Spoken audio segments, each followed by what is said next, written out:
테슬라는 이번 실적 발표를 통해서 더 이상 자동차 판매가 아닌 AI 로봇 그리고 자율주행 사업의 가치가 더욱 부각받게 될 겁니다. 그동안 테슬라에 투자하는 기관 투자들은 일론 머스크가 꿈꿔온 로보택시 사업과 휴머노이드 로봇 개발에 대한 타임 플랜을 쉽게 신뢰하지 않는 눈치였습니다.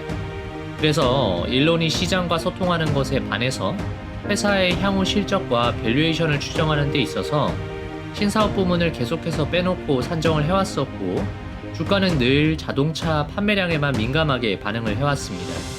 테슬라의 매출 중 77%가 자동차 부문에서 발생하고 있으니까 이것 또한 어쩔 수 없는 부분이겠죠. 그래서 우리는 테슬라의 신사업이 언제부터 본격적으로 매출로 발생해서 전체 매출에 영향을 줄 만큼 매출 볼륨이 확대가 되느냐에 대해서 집중할 필요가 있는데요. 이번 4분기 컨퍼런스 콜에서 일론 머스크는 옵티머스와 자율주행 FSD 서비스가 2025년부터 본격적으로 상용화에 들어간다는 이야기를 해주면서 완전히 상황을 뒤집었습니다. 2025년은 테슬라에게 있어서는 가장 중요한 한 해가 될 것이라고 일론 머스크는 언급했는데요. 이번에 4분기 실적만 놓고 본다면 테슬라는 어닝 쇼크를 기록했습니다. 미국과 유럽에서 전기차 판매 감소 영향에 따라서 실적이 시장의 기대치만큼 못 나와준 것인데요. 생산량은 177만 대로 전년 184만 대와 비교해서 오히려 마이너스 4% 정도로 감소했고, 인도량도 전년 대비 마이너스 1% 정도로 감소한 수준을 기록했죠. 그래서 자동차 판매량이 꺾였다는 우려가 나오게 된 건데요. 그래서 실적으로 본다면 4분기 매출액은 시장의 눈높이가 272억 달러 수준이었는데 반해서 257억 달러로 마이너스 5% 이상 실제값이 못 미쳤고, 영업이익은 27억 달러 수준을 기대했지만 실제로는 15억 달러밖에 못하게 되면서 어닝 쇼크를 기록했습니다. 그럼에도 불구하고 테슬라의 주가는 견조한 흐름을 보이고 있는데요. 이는 테슬라의 신규 먹거리인 옵티머스와 자율주행 관련 사업의 본격적인 상용화가 이번 컨퍼런스 콜에서 언급되었기 때문이라고 보입니다. 뿐만 아니라 시장에서 우려했던 전기자동차 판매에 대한 데이터도 자세히 살펴보면 굉장히 긍정적인 부분들이 보였습니다. 이 그래프는 테슬라의 평균 차량당 매출 원가를 나타내는데요. 2023년 1분기부터 24년 4분기까지의 추세를 보시면 1년 전에 원가가 39,000달러 수준이었는데 지금은 32,000달러까지나 떨어져 있습니다. 1년 만에 차량의 생산 원가가 20% 가까이나 줄어든 셈인데, 제조업에서는 사실 이런 현상이 굉장히 보기 어렵습니다. 단순하게 생각을 한다면 생산 원가가 20%나 떨어졌다는 것은 그로스 마진이 20%나 올라간다는 것을 의미하는데요. 테슬라의 경우 휴머노이드 로봇이나 로보택시 사업 등 신규 사업을 위한 투자 규모가 굉장히 큰 회사이다 보니까 차량 원가에서 세이브한 현금 흐름을 신사업에 베팅할 여력이 그만큼 생긴 것이라고 봐야 되겠죠. 이렇게 차량 생산 원가가 급격한 감소가 나타난 것은 세 가지 정도의 중요한 점을 시사합니다. 첫 번째는 제조 비용 절감이 두드러지고 있다는 것인데요. 테슬라는 이제 분기당 50만 대 수준에 육박하는 전기차를 인도하고 있는 회사이고, 이만큼 늘어난 인도량은 테슬라 내부에서 차량 생산에 대한 노하우가 굉장히 많이 쌓여 있음을 의미합니다. 두 번째는 규모의 경제 효과입니다. 테슬라는 특히나 생산 원가가 저렴할 수밖에 없는 중국의 낮은 공입료를 미리부터 선점을 했고, 기가 상하이 팩토리에서 대량 생산된 전기차를 일본과 한국 등 아시아 주요 국가들로 수출을 하고 있죠. 세 번째는 가격 경쟁력이 더욱 강화될 것을 시사합니다. 테슬라의 차량 원가 하락은 결국에는 글로벌 전기차 경쟁 업체들과의 치열한 가격 인하 치킨 게임에서 테슬라가 보다 적극적으로 차량 가격 인하를 통해서 판매량을 계속 지킬 수 있는 카드로 쓰이고 있습니다. 대다수의 전기차가 판매량이 감소하는데 테슬라의 판매량이 지속적으로 유지가 되는 데에는 이 부분이 핵심이 아닐까 생각합니다. 게다가 테슬라는 최근 신형 모델 Y를 발표했죠. 이 모델은 이미 올해 1월부터 주문을 받고 있고 3월이면 본격적으로 인도를 하기 시작할 것으로 보입니다. 모델 Y의 신형 출시로 테슬라의 판매량이 다시 우상향 궤도로 진입할 것이라는 기대감이 더욱 커지고 있어서 기존의 테슬라의 주가에 계속 함정 역할을 해왔던 판매량 데이터가 앞으로 어떻게 올라오는지 잘 지켜보실 필요는 있겠습니다. 다만 이번 컨퍼런스 콜에서 기존의 주요 매출이 발생하는 전기차 판매와 관련된 내용보다는 신사업에 대한 내용을 투자자들이 더 주목했는데요. 먼저 로봇 사업에 관련해서 언급한 내용들을 한번 살펴보죠. 이미 테슬라의 일부 공장에서 옵티머스 휴머노이드 로봇을 활용하고 있다고 언급을 해줬는데요. 글로벌 전기차 생산 1위 업체인 테슬라의 공장에서 옵티머스 로봇을 시범적으로 테스트를 하는 것은 휴머노이드 로봇의 기술력을 끌어올릴 수 있는 좋은 기회이기도 하지만 내부 공장에 선제적으로 적용을 함으로써 단순 작업을 로봇으로 대체시킬 수 있고 인건비 절감과 생산성 증대 그리고 효율성까지 올릴 수 있는 큰 장점이 있습니다.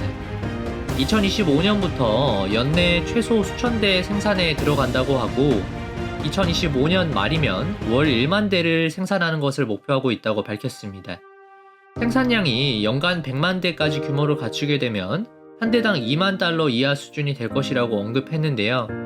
월 1만 대의 생산 체제를 확보하고 나면 외부 판매를 고려하겠다고까지 이야기를 해줬죠. 월 1만 대 수준으로 생산 규모가 아직 작다 보니까 대당 3만 달러로 계산을 단순하게 해본다면 월 3억 달러 수준의 신규 매출이 당장 올해 2025년이면 발생할 수 있게 되는 것이죠. 2026년이면 테슬라 내부용 뿐만 아니고 외부로 로봇을 공급을 해서 매출이 발생할 것이라는 로봇 사업 부문에 대한 구체적인 매출 가시화 시점까지 이야기를 해줬습니다. 일론 머스크는 옵티머스 사업이 장기적으로는 10조 달러 규모로 성장이 가능할 것이라고 언급하면서 투자자들이 테슬라가 더 이상 전기차 업체로만 평가받지 않을 것이라는 기대를 하게 만들었습니다. 다음은 옵티머스에 이어서 많은 투자자들이 기다리고 있는 사업 부문인 자율주행 관련된 내용을 짚어보겠습니다. 이번에 테슬라는 공식 유튜브 채널을 통해서 완전 자율주행 모드를 활용을 해서 생산된 자동차들의 선적지로 이동하는 과정을 비감독 무인 운행으로 진행하고 있다는 내용을 공개했는데요. 컨퍼런스 콜에서 해당 내용도 언급을 해줬습니다. 테슬라는 프리몬트 지역에서 생산된 차량을 자율주행 모드로 주차 공간까지 스스로 이동시키고 있으며 곧 오스틴과 다른 공장에서도 적용을 하게 될 것이다. 하루 수천 대 규모를 이렇게 자율주행으로 이동을 시키고 있다. 이렇게 이야기를 했습니다. 이 내용은 저한테는 굉장히 충격적이었습니다. 제가 테슬라에 투자할 때 있어서 가장 기대했던 부분은 신사업인 옵티머스와 FSD 자율주행 서비스가 실제로 적용되기 시작한다면 테슬라의 생산 효율성과 이익 마진이 눈에 띄게 개선될 것이라는 내용이었는데 실제로 제가 과거부터 테슬라를 투자하면서 막연하게 생각만 했던 내용들이 구체적으로 가시화가 되고 있는 단계인 것이죠.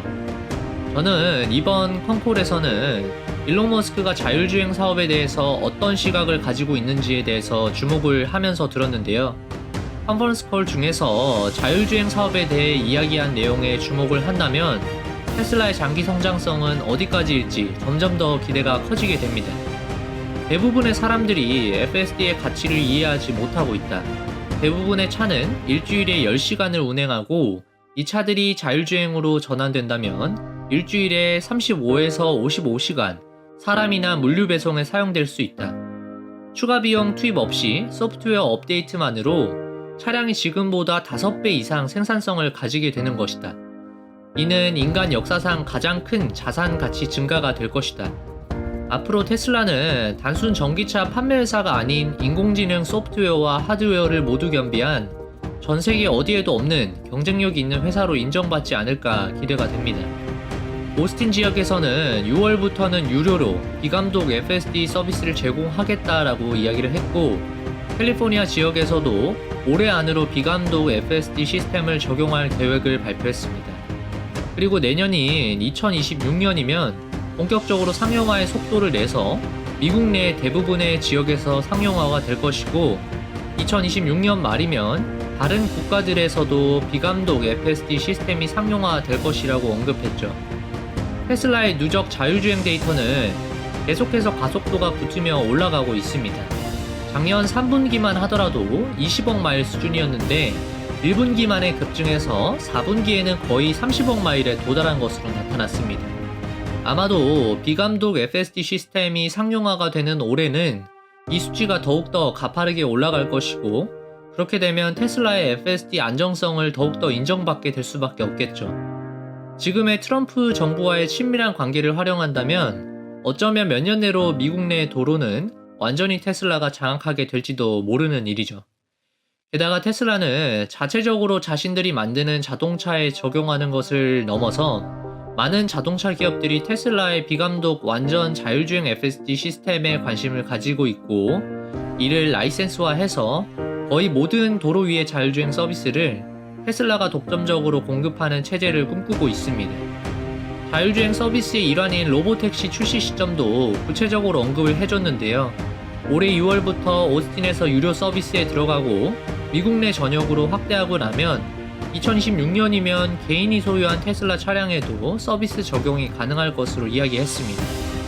이번 컨퍼런스 콜은 개인적으로 생각하기에 투자자들이 기대하고 있던 이야기를 모두 해준 중요한 이벤트이지 않았나 그렇게 생각하고 있으며, 이 내용들이 본격적으로 매출의 숫자로 계산이 돼서 기관들의 밸류에이션에 산정이 되기 시작한다면 테슬라의 기업 가치는 앞으로 더 큰 상승을 보이게 되지 않을까, 앞으로의 2년이 너무 기대가 되는 내용이었습니다.